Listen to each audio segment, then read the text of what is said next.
Hi everybody and welcome to my module on the fungal pneumonia. Let's talk about a few basics of what fungi are. So first of all, you need to know that fungi cells are eukaryotes. This means they have a nucleus.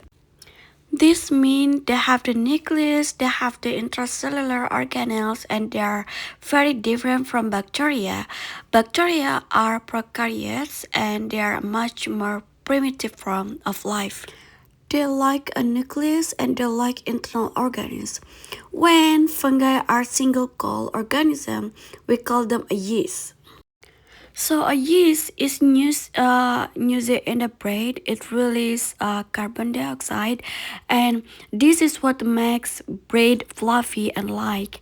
When fungi from multicellular structure, we call them either filamentous molds or you may know mushroom, are fungi that grow out of the ground to release spore so that more fungi can grow. Okay, and we say that a fungi is a dimorphic when it can exist either as a single cell yeast or as a filamentous mold, right? The one that can only exist in one form are called monomorphic. Fungi like to form structure called HP or HYPHAE. These are long branches and this is a picture of some of them down here in the bottom of life, and I think them like branches of a tree. Sometimes the hyphae are one long cell, but often they are divided into multiple cells by structure called septa. These are called septa hyphae. HYPHEA. When the hyphae has a little line separating one cell from another, when multiple hyphae are grouped together, we call them mycelium. And then another important term to understand is that of conidia or spores. These are like seeds that fungi release to form more fungi, and often the conidia are formed at the end of the hyphae in a structure called conidiopore. And this is a picture of conidiopore right here. You can see that it's got lots of little dots on it. Those are little spores that the fungi is ready to release to grow and form more fungi. So to keep the fungi infection track in your mind, I recommend you to group them into three categories. Okay, the first category are the fungal pneumonias, which we'll talk about in this module, right? They only occur in the specific geographic area, and knowing the geography of where the disease occurs is very important for the diagnosis. And we'll talk about histoplasmosis and the blastomycosis and coccidioidomycosis all in this model.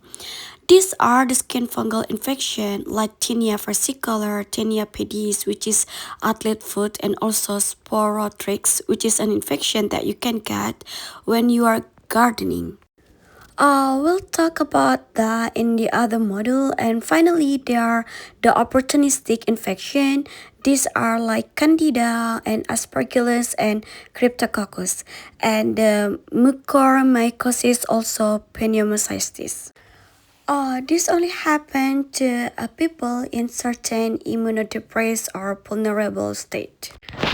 So there are four fungal pneumonias you need to know about. These are histoplasmosis, blastomycosis, coccidioidomycosis, and paracoccidioidomycosis.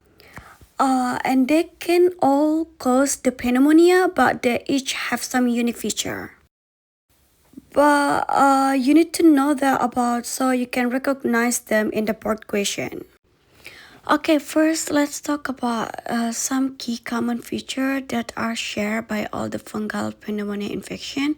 All of these fungi can cause pneumonia, but they can also disseminate and cause diffuse disease.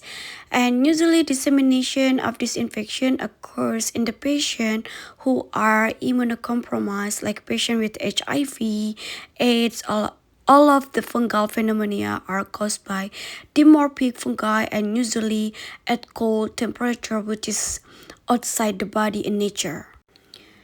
They are found as mold when they get inside the body and they are warm.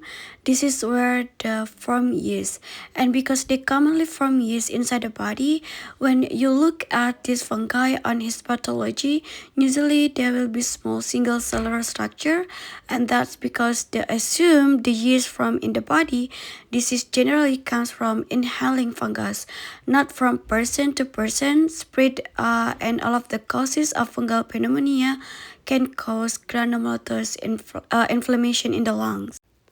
And this is the same thing that tuberculosis does in the lungs, and therefore infection with the fungal pneumonia is a potential mimic of the tuberculosis. You can think a patient has tuberculosis and they actually have one of these fungal infection.